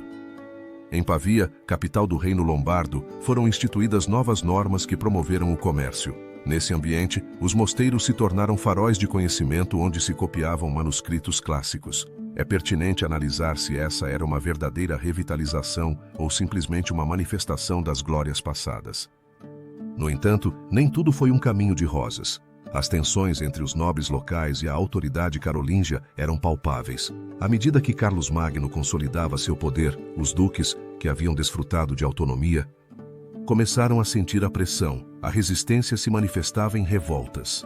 A Batalha de Roncesvalles em 778, embora ocorrida na Península Ibérica, ressoou na Itália como um lembrete de que o domínio carolíngio não estava garantido. Debate-se se o renascimento cultural poderia sobreviver à rebelião. As consequências imediatas do renascimento carolíngio foram profundas. A unificação da península em torno de uma identidade cultural, embora frágil, permitiu o estabelecimento de um senso de pertencimento. As iniciativas educativas de Carlos Magno não apenas fomentaram um renascer intelectual, mas também facilitaram um intercâmbio cultural sem precedentes. No entanto, a pergunta persiste sobre até que ponto essas reformas foram efetivas em um ambiente tão turbulento. A questão do capítulo reside nas tensões que surgiram entre o ideal de unidade e a realidade de um território fragmentado. Apesar dos esforços de Carlos Magno, o legado de seu renascimento enfrentava um futuro incerto. As sementes de uma mudança haviam sido semeadas, mas as circunstâncias políticas eram voláteis. Enquanto as repercussões das reformas carolíngias ressoavam em Pavia e nos mosteiros, o futuro da Itália se mantinha em um delicado equilíbrio. A instabilidade espreitava, e o renascimento cultural poderia ser apenas um lampejo fugaz. No próximo capítulo, nos adentraremos no surgimento das cidades-estado italianas, onde o renascimento da autonomia municipal e as atividades comerciais transformarão radicalmente a paisagem. A história desses centros urbanos promete revelar um novo nível de complexidade. É pertinente analisar que segredos guardarão essas cidades em seu caminho rumo ao esplendor. Se você está gostando do vídeo, deixe o seu like e se inscreva no canal para ver mais conteúdo. O fim do Império Carolíngio deu passagem a uma série de transformações que marcariam o destino da Itália. Em meio ao desmoronamento do sistema feudal, um fenômeno notável emergiu: o surgimento das cidades-estado. Esse acontecimento não apenas redefiniria o mapa político, mas também lançaria as bases para um florescimento cultural e comercial que ressoaria por toda a Europa. Durante os séculos XI e XII, a Itália se encontrava em um estado de fragmentação, onde pequenos feudos lutavam pelo controle. As antigas estruturas de poder estavam sendo superadas por uma nova ordem. Nesse contexto de mudança, as cidades começaram a ressurgir como centros de comércio e cultura, abrindo um capítulo que se caracterizaria pela competição e pela inovação. As cidades de Veneza, Florença, Milão e Gênova emergiram como potências nesse novo panorama. Veneza, com sua localização estratégica, se tornou um empório marítimo que dominava o comércio com o Oriente. Em seus canais se teciam as histórias de mercadores audaciosos. A fascinação pelo exótico se refletia na arte e na arquitetura veneziana. Por sua vez, Florença, sob a influência da família Médici, emergiu como um centro de criatividade. Esta cidade, que no século XV se tornaria o berço do Renascimento, não apenas foi um centro financeiro, mas também um caldeirão de artistas e filósofos. É pertinente analisar como uma cidade de dimensões relativamente pequenas pôde se tornar o epicentro de um movimento cultural que transformaria a Europa. Enquanto isso, ao norte, Milão se consolidava como uma potência militar e econômica, graças ao seu fértil território. A dinastia Sforza, que governaria a cidade, tomou decisões cruciais. Sob sua liderança, Milão se tornaria um centro de inovação militar. Gênova, por outro lado, se levantou como rival de Veneza. As batalhas navais entre essas duas cidades não apenas refletiam a competição econômica, mas também a luta pela influência política. As decisões de seus líderes, como Andrea Doria, um almirante genovês, marcariam o rumo da história naval. Esse auge não se limitou à esfera comercial. A rivalidade entre cidades também fomentou um ambiente de criatividade. Artistas como Botticelli e arquitetos como Brunelleschi floresceram, impulsionados pelo mecenato das elites. É pertinente analisar que segredos se escondiam atrás das portas dos palácios onde se gestavam essas obras. As cidades-estado também começaram a estabelecer alianças, frequentemente marcadas por acordos temporários e traições. A Liga Lombarda, formada por várias cidades do norte, foi uma resposta à ameaça do Sacro Império Romano Germânico. Os pactos e as guerras revelavam não apenas a ambição, mas também a fragilidade das alianças. No entanto, o impacto desse renascimento foi duplo. Enquanto as cidades prosperavam, o campo frequentemente se encontrava na sombra. Os camponeses, presos em um ciclo de dívida, começavam a questionar o sistema. Debate-se se o esplendor das cidades veio à custa do sofrimento de muitos. À medida que o tempo avançava, as cidades-estado também se viam envolvidas em conflitos internos. As lutas pelo poder entre facções como os guelfos e gibelinos se intensificaram, levando a uma guerra civil que as tornaria vulneráveis. A chegada de figuras como Francisco Sforza, que unificaria Milão, seria um exemplo de como o poder centralizado poderia surgir da fragmentação. As consequências imediatas foram profundas. A Itália se tornou um mosaico de territórios independentes. As cidades-estado não apenas foram atores econômicos, mas também culturais e políticos. Seu legado perduraria. No entanto, a questão do capítulo persiste. Como foi possível que um país fragmentado desse lugar a um renascimento que mudaria a história? A influência das cidades-estado se projeta sobre a evolução da Itália. Mas o caminho que seguiria está cheio de interrogações. Assim, enquanto as cidades-estado brilhavam, um novo horizonte se aproximava. A transformação que estava por vir, com o renascimento em pleno apogeu, se gestava. No próximo capítulo, exploraremos como essa efervescência cultural se tornaria um fenômeno que não apenas afetaria a Itália, mas iluminaria o mundo. A ascensão das cidades-estado abriu as comportas para um torrente de criatividade e renovação que transformaria para sempre a paisagem cultural da Itália. No início do século XV, um ambiente de incerteza e mudança permeava a península. As cidades-estado, antes fragmentadas, começavam a experimentar um renascimento que desafiava o feudalismo e a Idade Média. Nesse contexto, o Renascimento italiano emergiria como um centro de luz, iluminando as artes, as ciências e o pensamento humanista. Florença, em particular, se ergueria como o epicentro dessa revolução. A cidade, sob a liderança da poderosa família Medici, tornou-se um fervilhante de ideias. Cosimo de' Medici, o patriarca da dinastia, ganhou a reputação de ser um mecenas das artes, utilizando sua fortuna para patrocinar artistas que moldariam a imaginação coletiva. É pertinente analisar quem eram esses personagens que dariam vida a uma nova visão do mundo. Entre os nomes que ressoam na história do Renascimento, destaca-se o de Filippo Brunelleschi, o arquiteto por trás da cúpula da Catedral de Santa Maria del Fiore. Seu ousado design não apenas marcou um marco, mas também simbolizou a aspiração de uma Itália que se levantava. A construção da cúpula, uma questão em si mesma, exigiu técnicas inovadoras que desafiaram a engenharia de seu tempo. Brunelleschi, com sua visão, não apenas enfrentou os desafios técnicos, mas também se aventurou em um território onde a ciência e a arte se entrelaçavam. No entanto, o Renascimento não se limitou à arquitetura. Em Florença, a pintura florescia. As obras de Sandro Botticelli, com suas formas etéreas e seu simbolismo profundo, ressoavam entre aqueles que buscavam um significado além da superfície.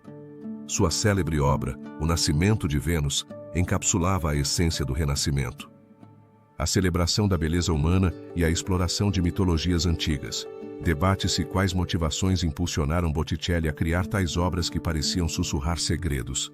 Ao mesmo tempo, em Veneza, outro centro do Renascimento, a arte brilhava com a mesma intensidade. Tiziano Vecellio, conhecido como Tiziano, emergia como uma figura central. Sua habilidade em capturar a luz e a cor transformou a representação do retrato, levando a pintura a novas alturas. As obras de Tiziano não apenas eram admiradas por sua técnica, mas também continham uma complexidade subjacente. É pertinente analisar como um simples traço de pincel poderia evocar uma emoção tão profunda. O Renascimento italiano também foi testemunha do florescimento do pensamento filosófico, com figuras como Leonardo da Vinci, cujo gênio multidisciplinar o levou a ser considerado um símbolo do ideal renascentista.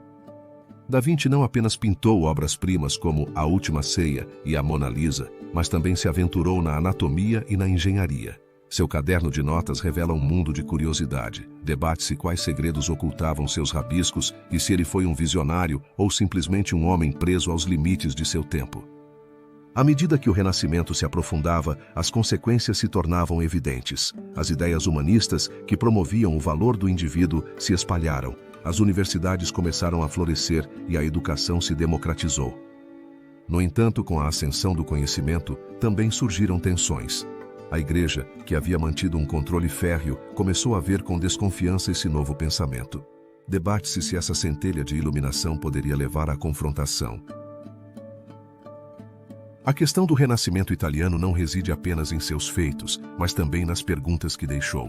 É pertinente analisar como uma época marcada pela instabilidade pôde dar lugar a um florescimento cultural sem precedentes e se foi um fenômeno inevitável ou um produto de circunstâncias únicas. Enquanto exploramos essas perguntas, nos encontramos à beira de uma nova era, onde os condottieros, líderes militares, começariam a assumir o protagonismo. A transição para o próximo capítulo é um lembrete de que o Renascimento, embora iluminador, também foi um tempo de conflito. Com o pano de fundo da arte, os condottieros emergem como figuras que moldariam os destinos das cidades-estado em um ciclo de violência e glória. Assim, a história da Itália continua, entre complexidades e luzes, em uma jornada que ainda guarda segredos. O Renascimento se transformou em um campo de batalha, onde o sangue e a ambição se entrelaçavam em um tecido de lealdades mutáveis. No século XIV, a Itália se encontrava mergulhada em um turbilhão de desunião, onde as cidades-estado lutavam pelo domínio. Nesse contexto frágil e fragmentado, os condottieri, líderes militares que comandavam exércitos mercenários, surgiriam como figuras decisivas no panorama bélico, marcando um capítulo tumultuado na história da península. Os condottieri eram mercenários, mas seu papel transcendia a busca por recompensas monetárias. Em um ambiente onde a lealdade era efêmera, esses líderes se tornaram a encarnação do poder militar que podia ser alugado, mas também temido. Figuras como Giovanni Acuto e Francesco Sforza não apenas se tornaram peças-chave, mas também deixaram um legado que reverberaria. No coração dessa era, o contexto político era de instabilidade. As rivalidades entre famílias aristocráticas como os Visconti de Milão e os Medici de Florença se acentuavam. O papel dos condottieri tornou-se central, pois ofereciam a força militar necessária, mas a um preço. É pertinente analisar que tipo de lealdades podiam esperar as cidades de homens que vendiam sua espada ao melhor ofertante. Os personagens-chave são notáveis. Giovanni Acuto, um britânico que chegou à Itália no século XIV, tornou-se um dos mais renomados condottieri. A serviço de Florença, suas façanhas no campo de batalha lhe granjearam uma reputação quase mítica. No entanto, sua história também levanta questionamentos sobre a natureza da guerra. Debate-se se ele era um herói, um vilão ou simplesmente um mercenário em uma era de moralidade flexível. Outro nome que ressoa é o de Francesco Sforza, que após uma carreira de sucesso, ascendeu ao poder em Milão. Sua habilidade para manobrar entre alianças lhe permitiu consolidar seu domínio e transformar a estrutura de poder. Sforza, por meio de estratégias militares e matrimoniais, tornou-se o Duque de Milão, um exemplo de como um condottieri podia dar um giro ao destino de uma cidade. Nesse ambiente de traições, o desenrolar dos eventos se desenvolveu como um jogo de xadrez. As batalhas eram travadas não apenas no campo, mas também na política. As alianças flutuavam. A Guerra dos 100 Anos em outras partes da Europa parecia um sussurro comparado aos conflitos italianos. A luta pelo poder era um jogo de astúcia, onde os condottieri eram os protagonistas. As consequências imediatas não tardaram a aparecer. A economia das cidades-estado foi afetada. Por um lado, a contratação de mercenários significava um alívio temporário. Por outro, os custos muitas vezes levavam à ruína. A dependência dos condottieri não era apenas uma decisão estratégica, mas um reflexo de uma época onde guerra e política estavam intrinsecavelmente entrelaçadas. Mas a questão que permanece no ar é profunda. Como pôde a Itália, uma terra de tanto potencial, cair em um ciclo interminável de guerras? Debate-se se o poder dos condottieri foi uma bênção ou uma maldição. Enquanto as cidades lutavam e os líderes mercenários teciam suas intrigas, uma incerteza pairava, revelando a fragilidade de alianças construídas sobre a areia. O questionamento da lealdade tornou-se uma constante na história italiana. À medida que a península adentrava o Renascimento, a influência dos Condottieri continuava a ressoar, deixando perguntas sobre o futuro da Itália. A cada batalha, as repercussões de suas decisões sussurravam, questionando que legado realmente deixariam esses homens. Na próxima etapa, exploraremos como as convulsões de poder nessa era prepararam o terreno para a invasão napoleônica. Um evento que alteraria o mapa político. É pertinente analisar que influências daqueles mercenários se projetaram na história de um país que ainda busca sua identidade. A era dos Condottieri se manifestou de forma explosiva na Península Itálica. No final do século XVIII, a Itália se encontrava presa em um labirinto de tensões e fragmentações. Nesse contexto, surgiu um novo ator que mudaria o rumo da história. Napoleão Bonaparte. A figura do general Corso, um personagem de ambição e estratégia, se ergueria como o artífice de uma invasão que não apenas transformaria a paisagem militar, mas também reconfiguraria as estruturas de poder. No final da década de 1790, o ambiente na Itália era uma manifestação da Revolução Francesa, que havia semeado as sementes da liberdade e da igualdade, mas também do caos. A península estava dividida entre múltiplos estados, cada um lutando por sua sobrevivência. A influência de potências estrangeiras como Áustria e Espanha mantinha a Itália em um estado de dependência. Nesse contexto, a chegada de Napoleão em 1796 seria o catalisador que levaria a Itália a um novo capítulo. Napoleão, um estrategista brilhante, havia ascendido rapidamente. Ao ser nomeado comandante do exército da Itália, se encontrou diante da oportunidade de aplicar suas habilidades. Com seu olhar fixo na glória, realizou uma série de campanhas audaciosas que desmantelariam a resistência à dominação francesa. Sua capacidade de mobilizar tropas lhe permitiu colher vitórias decisivas. A Batalha de Lodi em 1796, onde seu exército derrotou as forças austríacas, se tornaria um símbolo de seu gênio militar. No entanto, essas vitórias marcariam o início de um período de ocupação e reformas radicais. As decisões de Napoleão foram cruciais.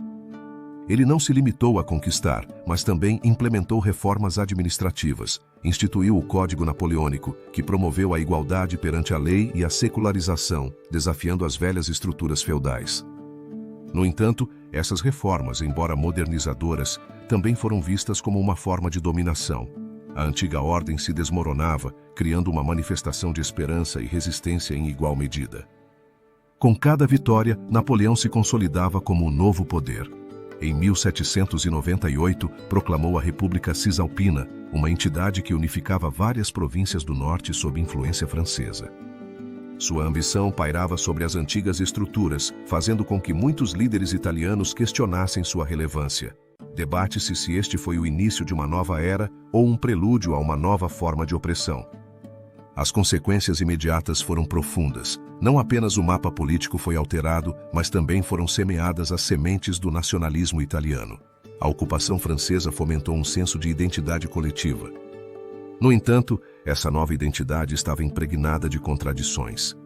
Debate-se se a liberdade poderia trazer uma nova forma de servidão sob a bandeira da França. A análise da invasão napoleônica se concentra na dualidade de seu legado. Por um lado, Napoleão foi um agente de mudança, modernizando as estruturas. Por outro, sua ambição imperial deixou um rastro de descontentamento.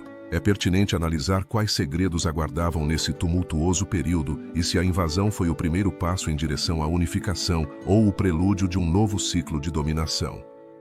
À medida que a história avançava, as repercussões da invasão napoleônica ressoariam, preparando o terreno para o ressurgimento de um movimento que buscaria a unificação. As decisões e os conflitos dessa época seriam a base sobre a qual se construiriam as aspirações de um novo reino.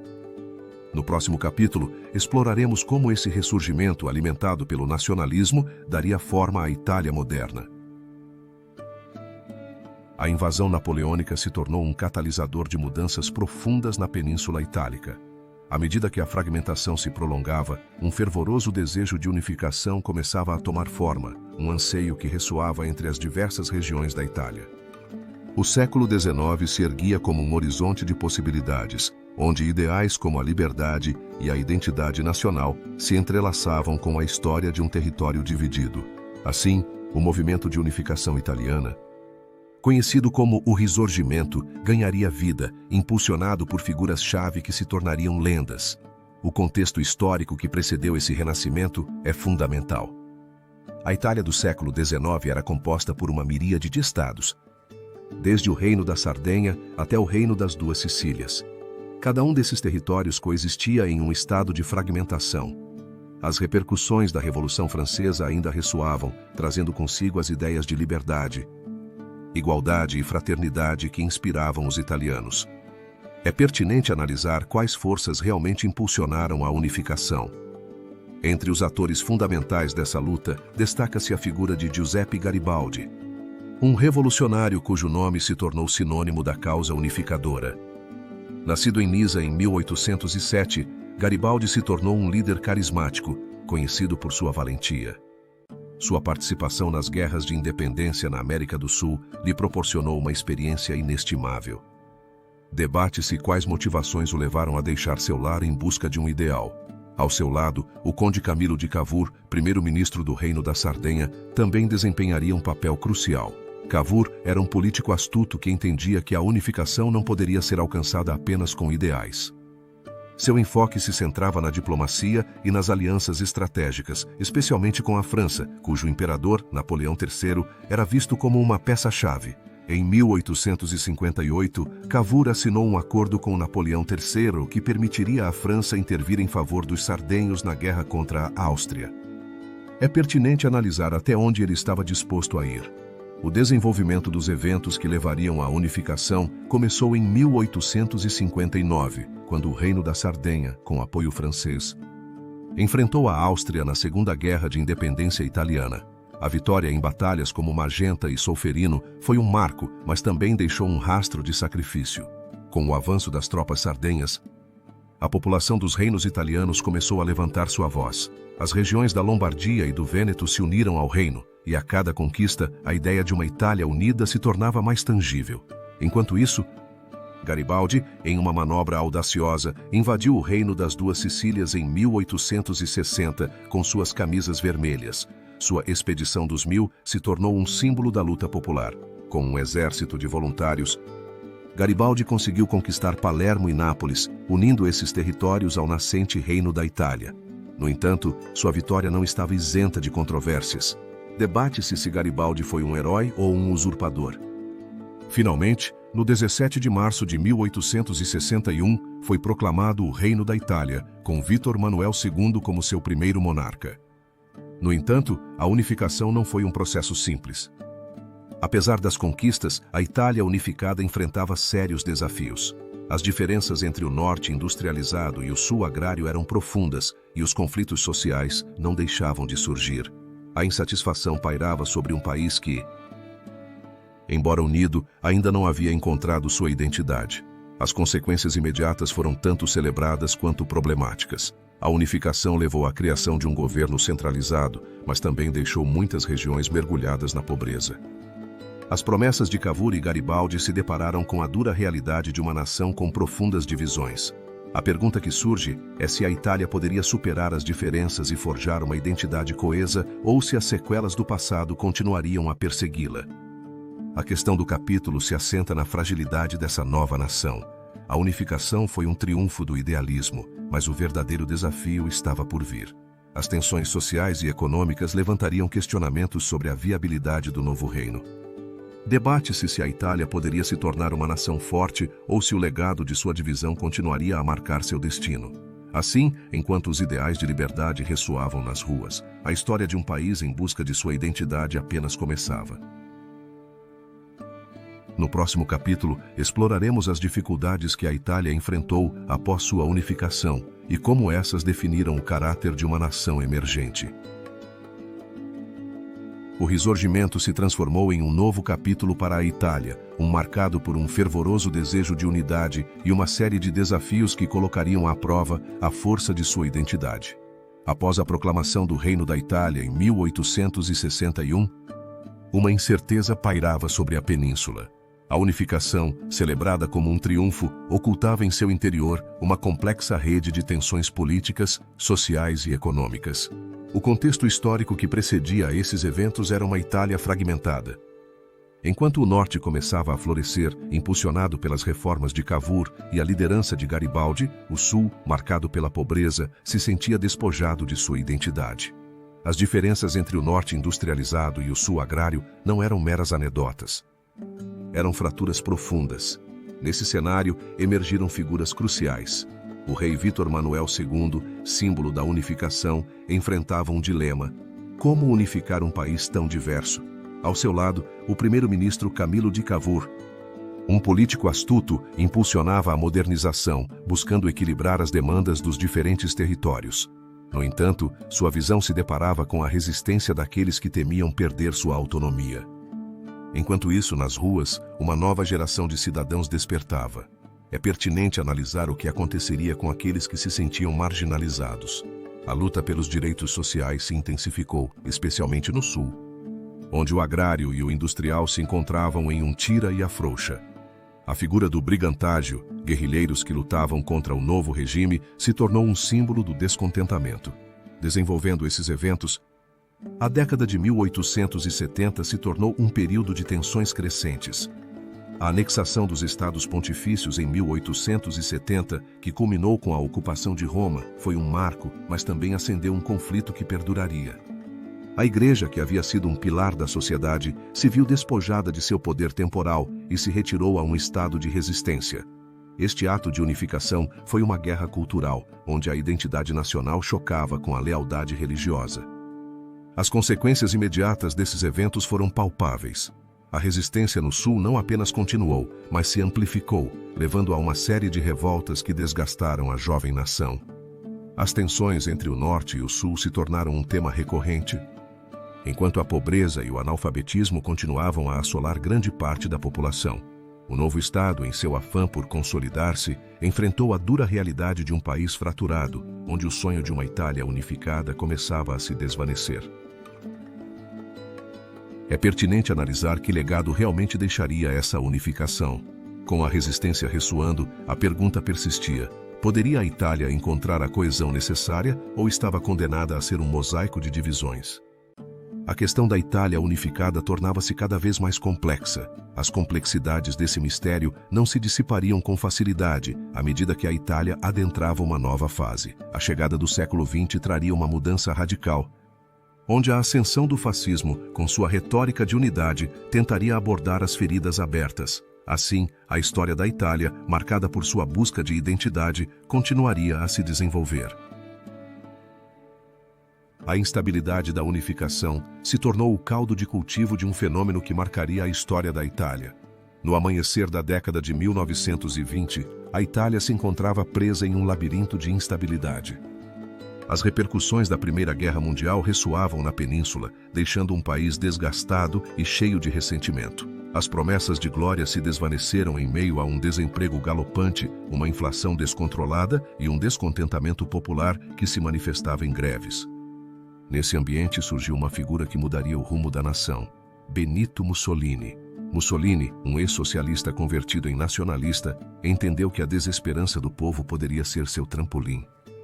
Com uma retórica incendiária e um carisma indiscutível, começou a forjar um movimento que prometia restaurar a grandeza da Itália. Em 1919, fundou o Partido Nacional Fascista, um nome que ressoaria no imaginário italiano. É pertinente analisar o que motivou tantos a segui-lo em um caminho que logo se tornaria obscuro. A chave do ascenso de Mussolini residia em sua habilidade para canalizar os medos. Com a criação das Camisas Negras, um grupo paramilitar, Mussolini começou a impor sua vontade por meio da intimidação. Em 1922, quando a situação política se tornou insustentável, Mussolini lançou sua marcha sobre Roma, um ato que o catapultou ao poder. As autoridades, incapazes de deter as massas, o nomearam primeiro-ministro. Debate-se se foi uma vitória legítima ou um golpe de manipulação. Uma vez no poder, Mussolini se dedicou a consolidar seu regime. Sua estratégia incluía a eliminação da oposição e a criação de um Estado totalitário onde o fascismo se tornaria a única ideologia. Utilizando um aparato propagandístico, promoveu a imagem do Duce, um líder forte. No entanto, é pertinente analisar quais segredos aguardavam nas profundezas do novo regime. O desenvolvimento desse Estado fascista foi marcado por decisões-chave: a educação se tornou um instrumento do Estado, projetada para inculcar os valores fascistas. As organizações de massa proliferaram, desde as juventudes fascistas até os sindicatos controlados, criando um ambiente onde a dissidência era esmagada. No entanto, o regime não foi apenas uma máquina de opressão. Mussolini buscou reviver o antigo esplendor romano e embarcou em uma série de projetos monumentais. Construções grandiosas e uma política externa expansionista que olhava para a África. Tudo isso alimentava a imagem de um império renascente. Mas, à medida que o poder se consolidava, as complexidades começaram a pairar sobre a Itália. É pertinente analisar a que custo se estava construindo essa ilusão de grandeza. As consequências imediatas do ascenso de Mussolini foram profundas e multifacetadas. A curto prazo, conseguiu estabilizar uma economia cambaleante, mas a longo prazo, seu regime se tornaria cada vez mais repressivo. A perseguição de opositores políticos, judeus e outros grupos se intensificou, arrastando o país para um abismo moral. A Itália fascista se tornou uma questão complexa, uma nação que, por meio do medo, se erguia como uma imagem de força, mas que escondia um tecido social desgastado. A questão do capítulo paira sobre nossas mentes. Como um país que uma vez foi o berço da civilização ocidental pôde permitir que um regime tão obscuro se estabelecesse em seu coração? Que lições podem ser extraídas desse período? À medida que nos aprofundamos no próximo capítulo, a história da Itália não faz mais do que se complicar. A Segunda Guerra Mundial se aproxima e, com ela, as repercussões das decisões de Mussolini ressoarão. É pertinente analisar como a Itália enfrentará o desafio de uma guerra que colocará à prova não apenas sua resistência, mas também sua identidade. A instabilidade política e social que envolveu a Itália durante o período entre guerras deu lugar a um capítulo sombrio e tumultuado. A Segunda Guerra Mundial se apresentava como uma questão formidável. Um conflito que não apenas arrastaria as nações mais poderosas, mas também definiria o destino da Península Itálica. Nesse contexto, o regime fascista de Benito Mussolini, que havia assumido o poder em 1922, se tornaria um ator fundamental. O ambiente político na Itália era marcado pela opressão. Mussolini havia consolidado seu poder por meio de táticas autoritárias, incluindo a repressão e o controle dos meios de comunicação. Mas além da repressão, havia um desejo de restaurar a grandeza da Itália, que havia sido diminuída após a Primeira Guerra Mundial. Nesse contexto, a ideologia fascista se alimentava de um nacionalismo exacerbado, um desejo de expansão que tinha reminiscências das antigas conquistas romanas. Os primeiros compasses da guerra na Europa foram tocados em setembro de 1939 com a invasão alemã da Polônia. A Itália, no entanto, não se uniu imediatamente. Sob a premissa da neutralidade, Mussolini observava, avaliando a situação. Mas em junho de 1940, após o rápido avanço das tropas alemãs e a queda da França, o Duce decidiu que era o momento de entrar. Com um discurso vibrante, Mussolini proclamou a entrada da Itália na guerra ao lado da Alemanha nazista, convencido de que a vitória lhe garantiria um lugar de destaque. A decisão de Mussolini foi um dos pontos de inflexão mais críticos. Não apenas refletia sua ambição, mas também marcava o início de uma série de decisões fatais que levariam a Itália a sofrer profundas consequências. O exército italiano, no entanto, não estava preparado. Apesar da grandiosidade dos discursos, as forças armadas estavam mal equipadas e careciam da coesão necessária para enfrentar os aliados. Os primeiros confrontos da Itália ocorreram no norte da África. A campanha na Líbia, que se prolongava desde os anos 30, se intensificou. No entanto, o fracasso dessas campanhas, como a Batalha de El Alamein, onde as forças britânicas derrotaram italianos e alemães, começou a desmoronar a imagem de invencibilidade do regime. A combinação de más decisões táticas e a falta de preparação resultou em uma série de derrotas. Enquanto isso, no fronte interno, a situação se tornava precária. A falta de recursos e a pressão das derrotas geraram descontentamento. Em 1943, a situação se tornou insustentável. À medida que as forças aliadas desembarcavam na Sicília, a pressão sobre o regime aumentava. Os rumores de um colapso do governo se espalhavam. No dia 24 de julho de 1943, Mussolini foi destituído pelo Grande Conselho do Fascismo. Um golpe que marcou o fim de seu regime. No entanto, a queda de Mussolini não significou o fim da guerra para a Itália. O país mergulhou em um caos ainda maior. Após sua prisão, Mussolini foi resgatado por forças alemãs e, Com o apoio de Hitler, estabeleceu um novo governo no norte, a República Social Italiana, um fantoche da Alemanha nazista. A resistência cresceu, com guerrilhas lutando tanto contra os nazistas quanto contra os fascistas, enquanto a Itália se tornava um campo de batalha. As consequências da participação da Itália na guerra foram devastadoras. A derrota final em 1945 deixou o país em ruínas. Mais de 500 mil de italianos perderam a vida e as cidades estavam marcadas pela destruição. A guerra não apenas devastou o território, mas também deixou cicatrizes no tecido social. A traição e a colaboração criaram divisões que perdurariam. A questão que surge desse período é como um país que havia aspirado a restaurar sua glória se encontrou tão rapidamente no abismo. As decisões de Mussolini, sua adesão ao Terceiro Reich e a falta de preparação revelam um legado de erros. À medida que a Itália adentrava a pós-guerra, a necessidade de reconstrução se tornava palpável. A queda do regime fascista e a derrota abririam um novo capítulo, um que buscaria curar as feridas e construir um futuro diferente. A transição para a República e a reconfiguração de sua identidade se tornariam os temas centrais do próximo capítulo. É pertinente analisar como a Itália conseguiria se reerguer e que lições seriam extraídas de seu sombrio passado. A derrota na Segunda Guerra Mundial deu lugar a uma mudança radical no destino da Itália. O conflito deixou a nação mergulhada no caos, uma manifestação da antiga glória de seu império que ressoava nas ruínas de cidades devastadas. A influência do fascismo que havia marcado o período anterior parecia se dissipar, dando lugar a um novo amanhecer, a República Italiana. É pertinente analisar como se forjou esse novo destino em meio à confusão e à dor. O contexto histórico que precedeu a proclamação da República estava marcado por uma profunda desilusão. Após a queda do regime de Benito Mussolini em 1943 e a posterior ocupação alemã, a Itália se encontrava dividida e desolada. A guerra havia deixado cicatrizes profundas, não apenas no território, mas no tecido social.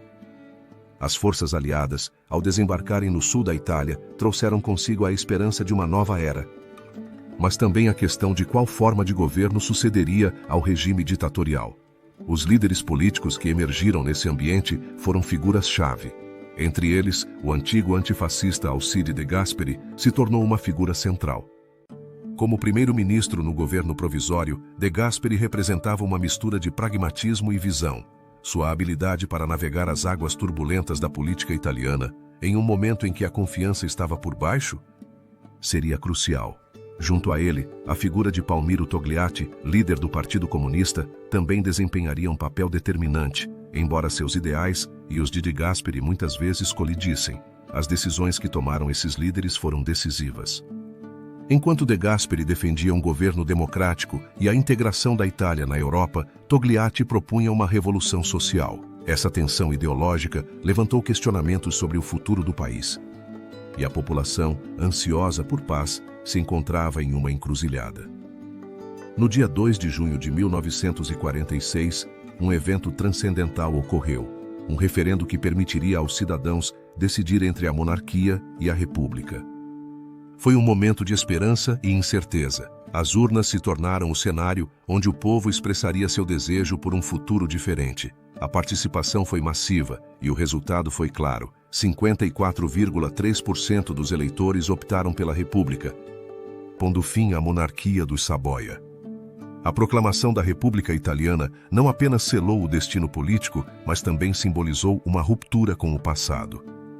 As consequências imediatas foram profundas. A Itália enfrentou o desafio de se reconstruir. A nova Constituição, que entrou em vigor em janeiro de 1948, estabeleceu princípios democráticos e direitos fundamentais. No entanto, as divisões ideológicas persistiram. A política italiana se tornou um campo de batalha entre democratas cristãos e comunistas, um vai e vem que marcaria as décadas seguintes. Mas apesar desses avanços, o caminho para a estabilidade não foi fácil.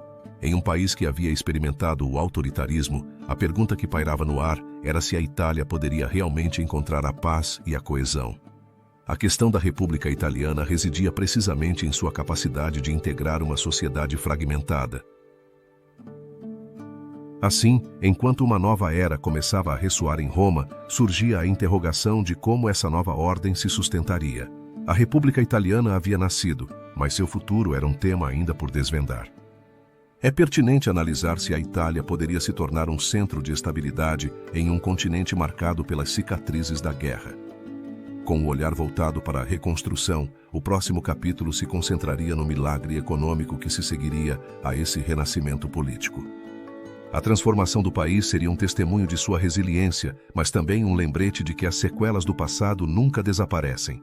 Ainda restavam a ser analisados os segredos dessa nova Itália.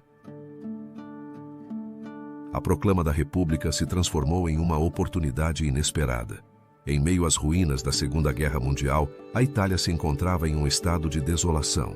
As cidades, desgastadas pelos bombardeios, eram um reflexo de um país que havia perdido seu rumo. No entanto, enquanto as consequências do conflito ainda estavam presentes, um novo amanhecer econômico começava a surgir. Assim começava o que seria conhecido como o milagre econômico italiano.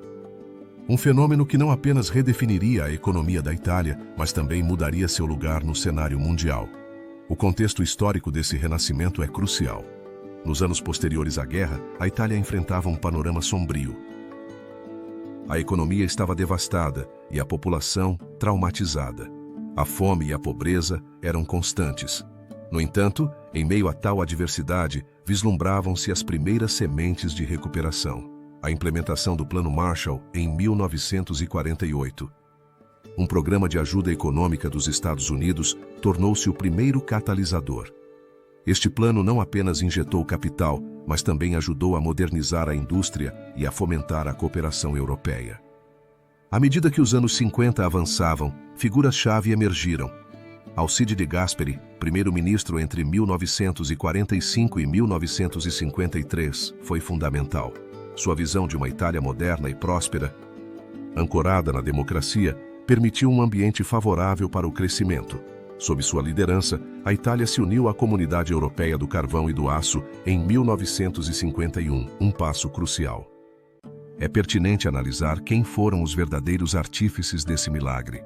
Além de De Gasperi, outros líderes como Giovanni Agnelli, presidente da Fiat, desempenharam um papel vital. Os eventos que marcaram o milagre econômico se entrelaçaram com o auge da industrialização.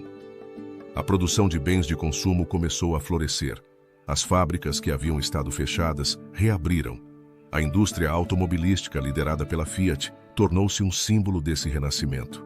A produção do Fiat 500, um pequeno automóvel, tornou-se um emblema. Esse auge não se limitou à automação. Setores como o têxtil e a moda também experimentaram um crescimento sem precedentes.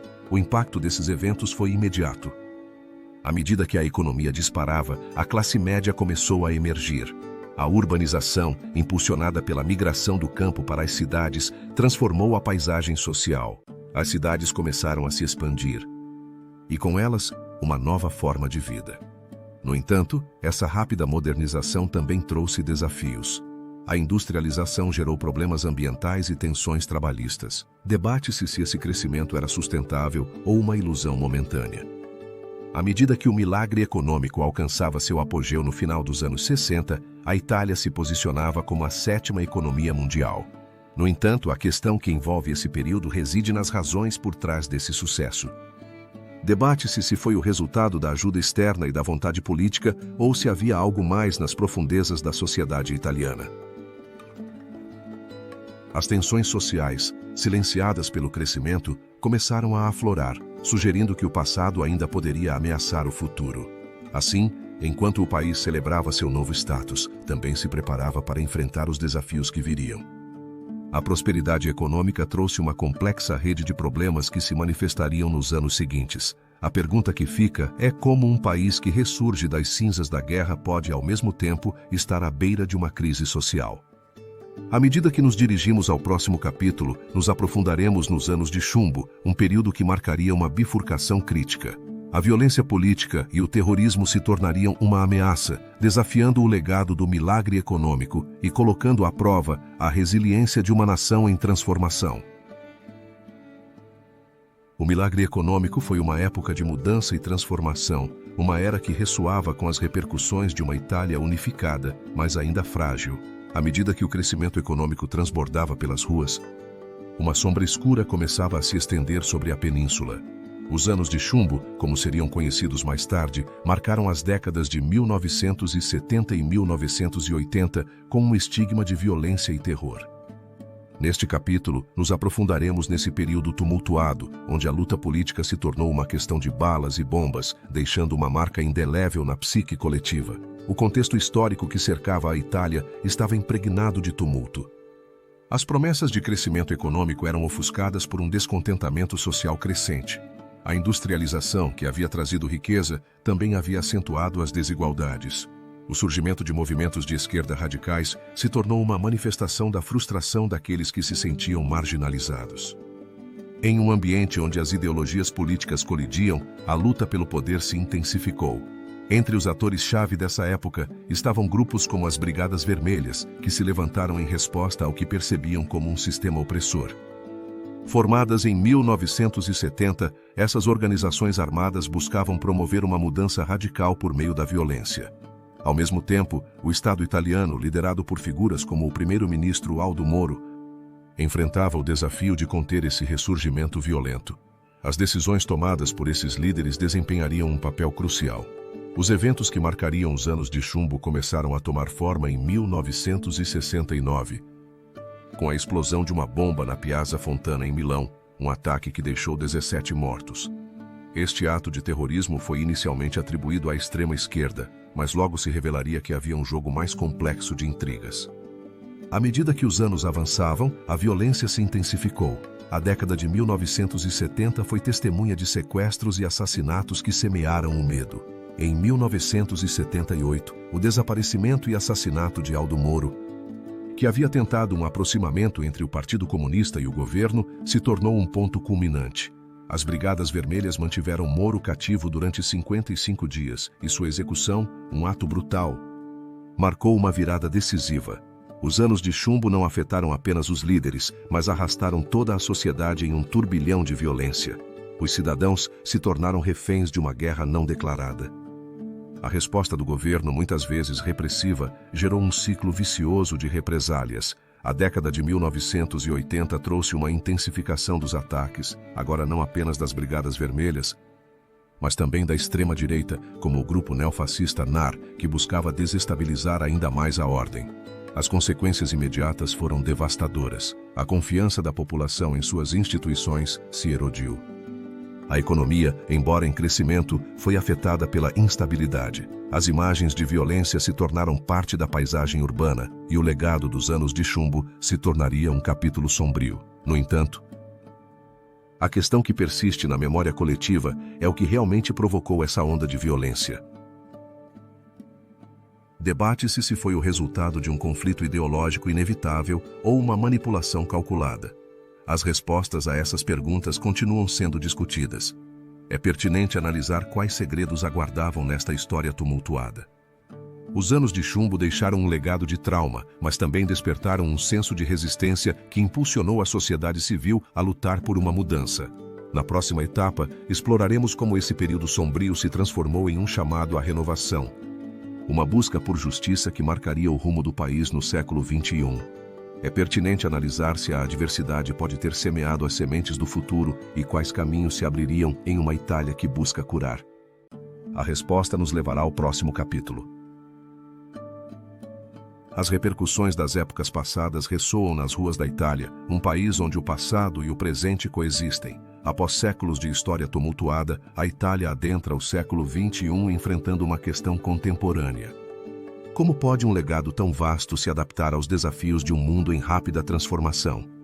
A transição entre o final do século XX e o novo milênio marcou o início de uma era cheia de desafios, onde a política, a economia e a cultura se entrelaçam em um mosaico de tensões.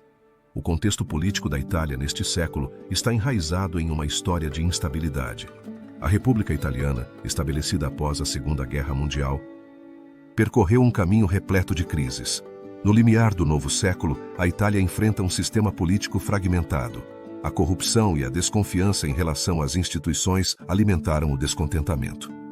Os escândalos políticos, como o caso Tangentopoli na década de 1990, deixaram cicatrizes na percepção pública e as promessas de renovação frequentemente se desvanecem.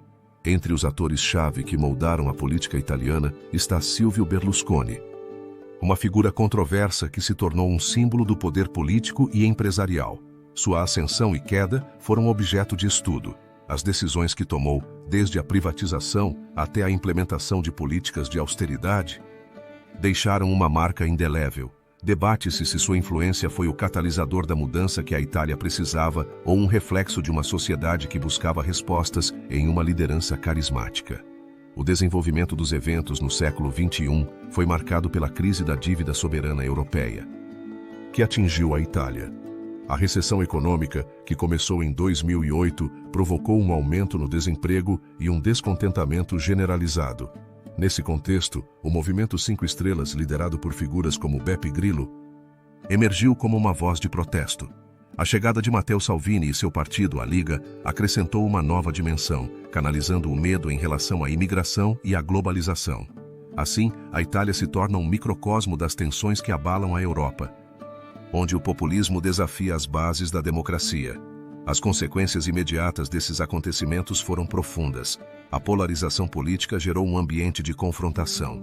As eleições se tornaram um espetáculo, onde a retórica frequentemente eclipsa o debate racional.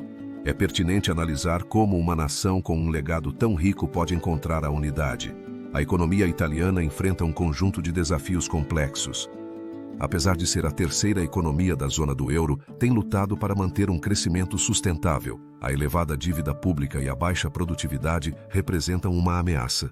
As empresas familiares, coração da economia, enfrentam a pressão da globalização. Nesse ambiente, a indústria 4.0 se apresenta como uma oportunidade e, ao mesmo tempo, como uma questão. Poderão as pequenas e médias empresas se adaptar? No âmbito cultural, a Itália continua sendo um centro de criatividade. No entanto, a crise migratória levantou questionamentos sobre a identidade. A chegada de migrantes enriqueceu a paisagem cultural, mas também desencadeou tensões que refletem uma luta para definir o que significa ser italiano. A cultura popular se torna um espelho desses dilemas. Nesse contexto, a questão do capítulo paira sobre a pergunta se a Itália pode reconciliar seu legado histórico com as realidades contemporâneas. Os desafios são imensos, mas a história demonstra que a Itália sobreviveu a crises antes. A capacidade de se adaptar tem sido uma constante. Este capítulo final nos convida a refletir sobre a essência da Itália, um país que, apesar das dificuldades, busca constantemente a luz. À medida que esta jornada chega ao fim, fica claro que o futuro desta nação está entrelaçado com seu passado. As lições aprendidas e os triunfos celebrados são parte de um tecido cultural que continua vibrante. Em um mundo que avança rapidamente, a Itália enfrenta a tarefa monumental de reconciliar sua herança com os desafios do presente. A história da Itália é uma questão que se desdobra diante de nossos olhos, um legado que, embora marcado pela instabilidade, continua sendo testemunho da resistência de seu povo. Assim, ao fechar este capítulo, nos perguntamos que segredos ainda aguardam na história italiana e como moldarão o rumo desta nação. A resposta parece estar sendo tecida no vibrante e complexo pano de fundo de sua história.